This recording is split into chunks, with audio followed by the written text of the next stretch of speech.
Hello again.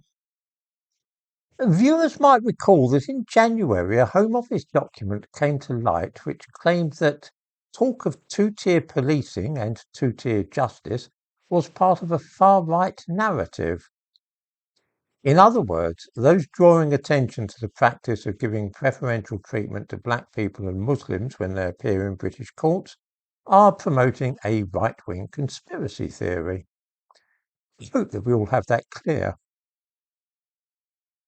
Yesterday, the Sentencing Council, which is a public body paid for out of your taxes, issued new guidance to judges and magistrates on sentencing.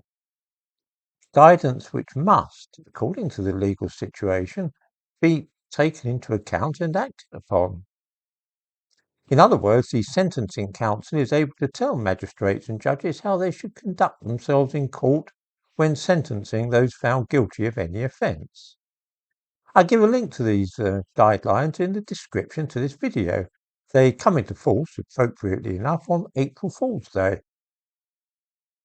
Pre-sentence reports are typically requested by magistrates and judges when they are exploring the possibility of avoiding sending somebody to prison at once, either by suspending the sentence or substituting community service or probation or some other penalty. Let me quote from the new guidance. A pre-sentence report will normally be considered necessary if the offender belongs to one or more of the following cohorts.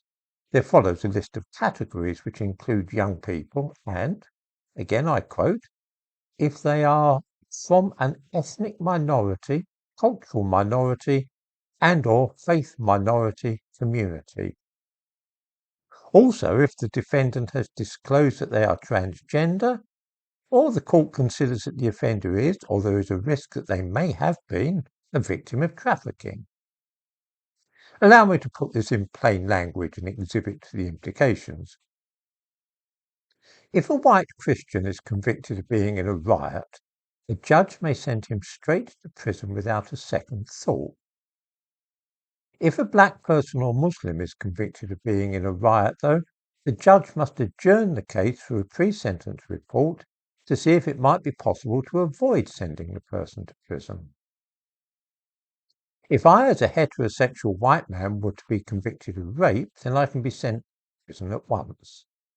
If a man claims to be transsexual, though, and is convicted of the same offence, in other words, he's changed his name to a female name and turns up at court wearing makeup and a hairband, then a pre-sentence report must be compiled. If I'm convicted of robbing somebody, I can be sent to prison immediately. But if somebody claims to have been trafficked, then a pre-sentence report is required.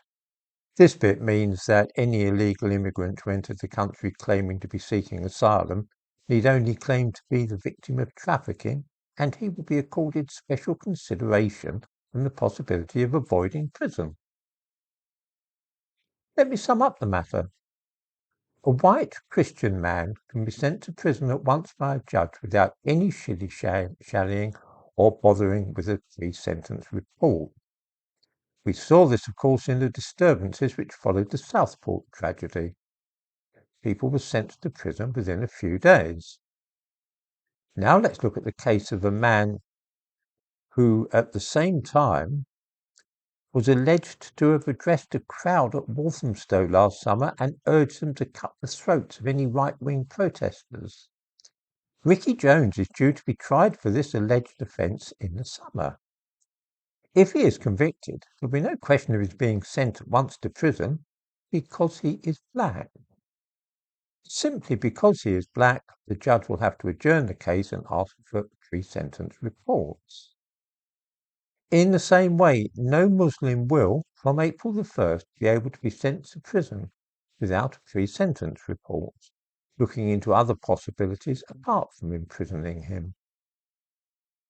I will be interested to know what anybody would describe this situation as other than two-tier justice.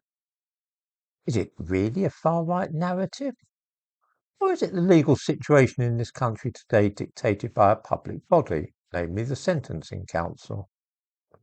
One would have to be deaf, dumb, and blind not to see what's going on in this country today. Well, I'm not blind and deaf, and mercifully neither am I dumb.